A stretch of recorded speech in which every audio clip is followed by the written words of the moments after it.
Hello everyone, welcome to students unique academy. आज हम बात करेंगे अपनी इंपॉर्टेंट फैक्ट्स और स्टैटिक जीके में इंपॉर्टेंट डेट्स के बारे में, क्योंकि काफ़ी एग्जाम में इससे क्वेश्चन पूछ लिए जाते हैं। इसीलिए आज हम जनवरी माह के सभी इंपॉर्टेंट डेट्स और इनकी थीम को कवर करेंगे अपने इस वीडियो में। ये हमारा रिविजन वीडियो रहेगा। इससे पहले इसके मैंने काफ़ी शॉर्ट्स बना के रखे हैं, अगर आपने ना देखे हो तो हमारी प्लेलिस्ट चेक कर सकते हैं आप अपने एग्जाम में अच्छा परफॉर्मेंस करने के लिए।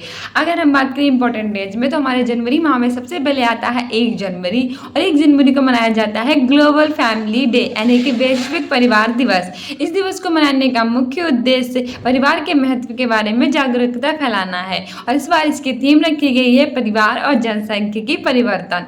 फिर हमारा 1 जनवरी को ही सेलिब्रेट किया जाता है DRDO डे, यानी कि defence research and development organisation day. इसे मनाने का मुख्य उद्देश्य ये होता है कि DRDO के बारे में लोगों को बताना, और DRDO की स्थापना 1 जनवरी 1958 को हुई थी। वहीं बात करें DRDO की, तो इसकी फुल फॉर्म होती है defence research and development organisation. इसका हेडक्वार्टर है न्यू दिल्ली में, और इसके वर्तमान में अध्यक्ष है समीर वी कामत, और इसका मोटो है वलस्य मूल्यम विज्ञानम, यानी strength organisation is in science. फिर आता है हमारा 3 जनवरी, और 3 जनवरी को हम सेलिब्रेट करते हैं सावित्रीबाई फुले की जयंती। सावित्रीबाई फुले भारत की पहली शिक्षिका थी।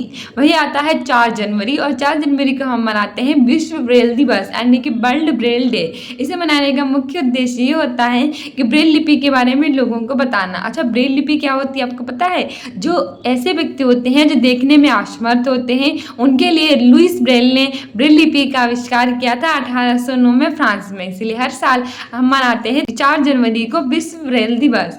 फिर आता है हमारा 6 जनवरी, और 6 जनवरी को मनाते हैं हम महाराष्ट्र पत्रकार दिवस, और इसे मनाने का मुख्य उद्देश्य महाराष्ट्र में पत्रकारिता के बारे में जागरूकता फैलाना है।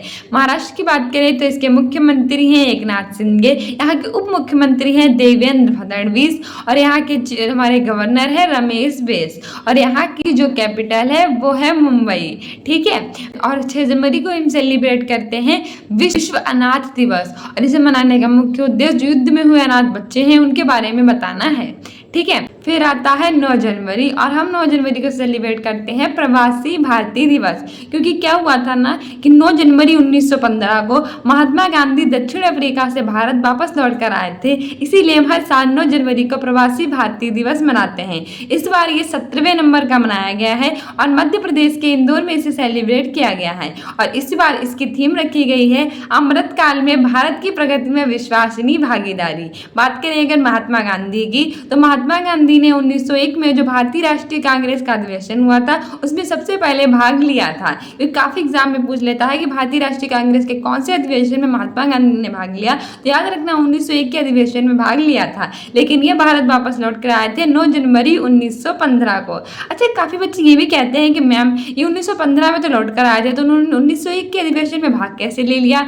तो बच्चों याद रखना कि इन्होंने वापस भारत लौट कर आए थे 1915 में, लेकिन ये भारत आते जाते रहते थे, और ऐसे ही 1901 में आए थे। इन्होंने भारतीय राष्ट्रीय कांग्रेस के अधिवेशन में भाग लिया था, और प्रॉपरली ये भारत लौट कर आए थे 1915 में 9 जनवरी को। इसलिए प्रवासी भारतीय दिवस 9 जनवरी को सेलिब्रेट करते हैं। 1917 के चंपारण आंदोलन में इन्होंने भाग लिया था, 1918 के खेड़ा आंदोलन में इन्होंने भाग लिया था, उसके बाद 1920 में इन्होंने असहयोग आंदोलन को स्टार्ट किया, और 5 फरवरी 1922 में जो चोरा चोरी कांड नहीं हो गया था उत्तर प्रदेश के गोरखपुर में, इसीलिए उन्होंने अपने असहयोग आंदोलन है वापस ले लिया था। इन्होंने 1924 का जो बेलगाम अधिवेशन था उसकी अध्यक्षता की थी, और भारतीय राष्ट्रीय कांग्रेस का एकमात्र अधिवेशन था 1924 का बेलगाम अधिवेशन, जिसकी इन्होंने अध्यक्षता की थी। इसके बाद इन्होंने 1930 में साविनय अवज्ञा आंदोलन शुरू किया था, जिसमें इन्होंने नमक को तोड़ के नमक सत्याग्रह का भी आरंभ किया था। बाद इन्होंने 1932 का जो गोलमेज सम्मेलन था उसमें भी भाग लिया था,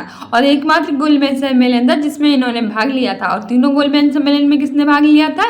डॉक्टर भीमराव अम्बेडकर ने लिया था। ठीक है, याद रखना कि काफी एग्जाम में पूछ लेता है। इसके बाद इन्होंने 8 अगस्त 1942 में भारत छोड़ो आंदोलन स्टार्ट किया, जिसमें इन्होंने अंग्रेजों भारत छोड़ो और देखो डू और डाई यानी करो और मरो का नारा भी दिया था। और इसके बाद 30 जनवरी 1948 को नाथूराम गोडसे ने इनकी गोली मारकर हत्या कर दी थी, इसलिए 30 जनवरी को शहीद दिवस भी मनाया जाता है, तो ये भी याद रखना। उसके बाद आता है 10 जनवरी, और 10 जनवरी को मनाते हैं हम विश्व हिंदी दिवस यानी कि वर्ल्ड हिंदी डे, क्योंकि 10 जनवरी 1975 को महाराष्ट्र के नागपुर में पहला विश्व हिंदी सम्मेलन हुआ था, जिसमें 30 देशों ने पार्टिसिपेट किया था, और इसका उद्घाटन इंदिरा गांधी ने 1976 में किया था। और 2006 में हमारे पूर्व प्रधानमंत्री थे हमारे मनमोहन सिंह, उन्होंने घोषणा की थी हर साल हम 10 जनवरी को विश्व हिंदी दिवस मनाएंगे, इसलिए हर साल 10 जनवरी को विश्व हिंदी दिवस मनाया जाता है।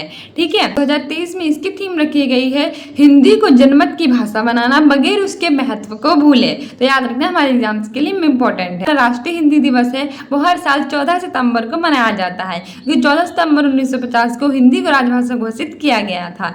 ठीक है, और हिंदी जो है वो आर्टिकल 343 से 351 के अंतर्गत आती है और भाग 17 में आती है। ठीक है, आता है 12 जनवरी, और 12 जनवरी को मनाते हैं राष्ट्रीय युवा दिवस यानी कि नेशनल यूथ डे, क्योंकि 12 जनवरी को जयंती होती है स्वामी विवेकानंद की, और स्वामी विवेकानंद तो हमारे कितने बड़े आदर्श है, इसलिए हम हर साल सेलिब्रेट करते हैं 12 जनवरी को राष्ट्रीय युवा दिवस। इसे मनाने की स्टार्टिंग 1984 और 85 में हुई थी।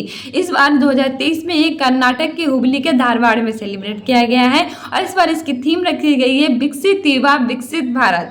और वहीं जो इंटरनेशनल यूथ डे है वो मनाया जाता है 12 अगस्त को, और 12 अगस्त को ही हाथी दिवस भी मनाया जाता है, तो युवा हाथी के समान होता है, ऐसे याद कर लेना कि 12 अगस्त को इंटरनेशनल यूथ डे और हाथी दिवस सेलिब्रेट किया जाता है, और 12 जनवरी को राष्ट्रीय युवा दिवस मनाया जाता है स्वामी विवेकानंद की जयंती पर। और स्वामी विवेकानंद ने रामकृष्ण मिशन की भी स्थापना की थी।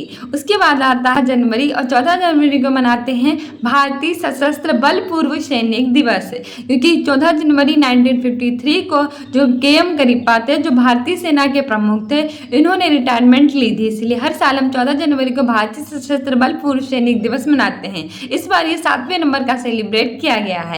फिर आता है 15 जनवरी, और 15 जनवरी को मनाया जाता है इंडियन आर्मी डे यानी कि भारतीय सेना दिवस। यह हुआ था कि भारत के पहले सेना प्रमुख थे KM करिप्पा, इन्होंने पहली बार सेना में कदम रखा था, इसलिए हर साल हम 15 जनवरी को मनाते हैं इंडियन आर्मी डे।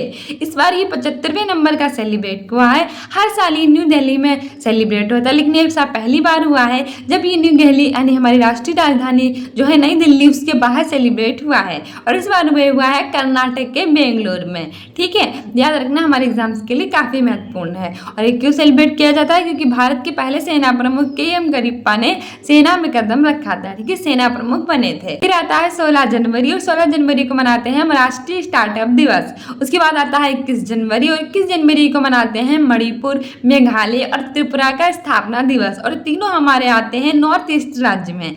उसके बाद आता है जनवरी, 23 जनवरी को हम मनाते हैं पराक्रम दिवस, और इसे मनाने की स्टार्टिंग 2021 में नरेंद्र मोदी के द्वारा की गई थी, क्योंकि 23 जनवरी को सुभाष चंद्र बोस की जो होती है वो जयंती होती है। सुभाष चंद्र बोस की बात करें तो इन्होंने 1938 के हरिपुरा अधिवेशन, 1939 के त्रिपुरा अधिवेशन में भाग लिया था, और 1939 में इन्होंने फॉरवर्ड ब्लॉक का गठन भी किया था।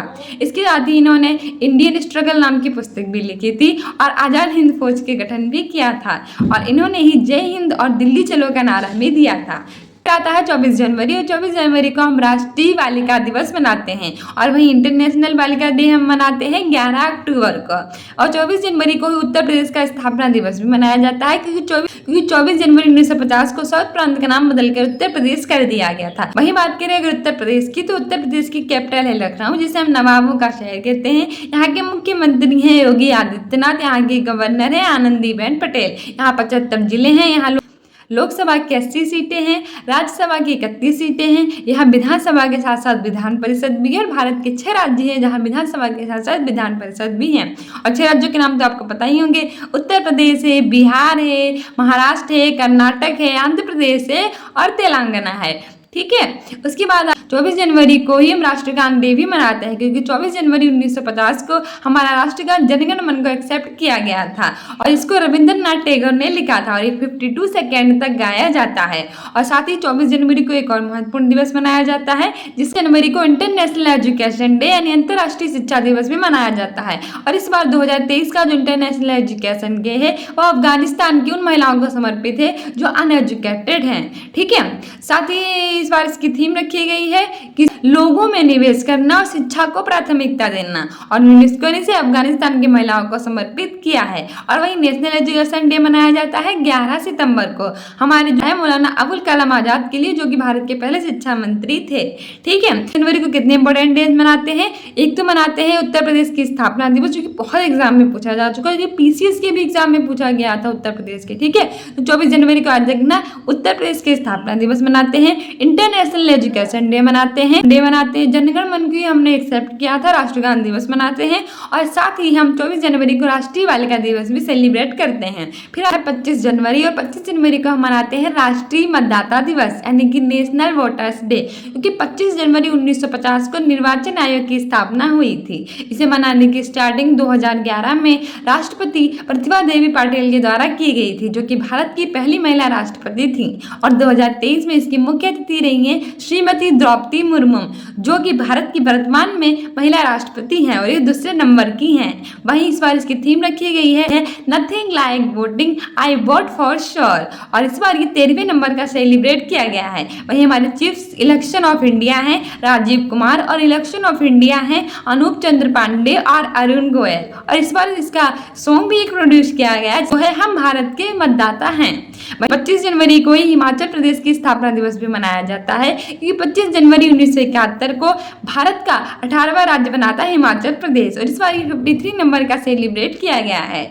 उसके बाद आता है 26 जनवरी, और 26 जनवरी को हम मनाते हैं रिपब्लिक डे यानी कि गणतंत्र दिवस, क्योंकि 26 जनवरी 1949 को हमारा जो संविधान था तैयार हो गया था, और 26 जनवरी 1950 को ये लागू हुआ था। हर साल हम 26 जनवरी को रिपब्लिक डे मनाते हैं, और इस बार ये 74वें नंबर का सेलिब्रेट किया गया है। और इस बार हमारे मुख्य अतिथि रहे हैं मिस्र के राष्ट्रपति अब्दुल फतेह अल सीसी। ठीक है, बहुत बार एग्जाम में पूछा जा चुका है कि इस बार कितने नंबर का रिपब्लिक डे मनाया गया है, तो 74वें नंबर का है। कौन मुख्य अतिथि रहे हैं? तो मिस्र के राष्ट्रपति अब्दुल फतेह अल सीसी रहे हैं। ठीक है, मोस्ट इंपोर्टेंट याद रखना। वहीं हमारा था उसे तैयार होने में 2 वर्ष 11 माह और 18 दिन का समय लगा था।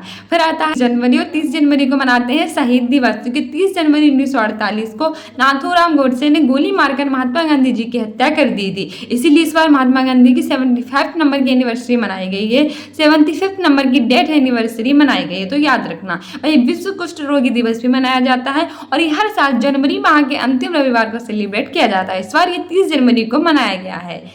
सो ये थी हमारी जनवरी माह के इंपॉर्टेंट डेज के बारे में important information. I hope you like this video. If you like it then like, subscribe and share, and इसके साथ ही आप सारी प्लेलिस्ट भी चेक कर लीजिए, क्योंकि मैंने अपनी कई प्लेलिस्ट बना के रखी हैं तो आपके सीटेट एग्जाम के लिए और बिहार हिस्ट्री भर्ती के लिए और कोई भी महत्वपूर्ण एग्जाम हो उन सब के लिए मोस्ट इंपॉर्टेंट है। तो प्लीज़ आप सारी वो हमारी प्लेलिस्ट है वो चेक कर लीजिएगा और हमारे साथ ऐसे ही बने रहिए। वीडियो अच्छा लगा हो तो इसे लाइक, सब्सक्राइब और शेयर कर दीजिए, और हम अगली वीडियो में अपने फरवरी माह के इंपॉर्टेंट डेज लेकर आएंगे। Thank you, bye.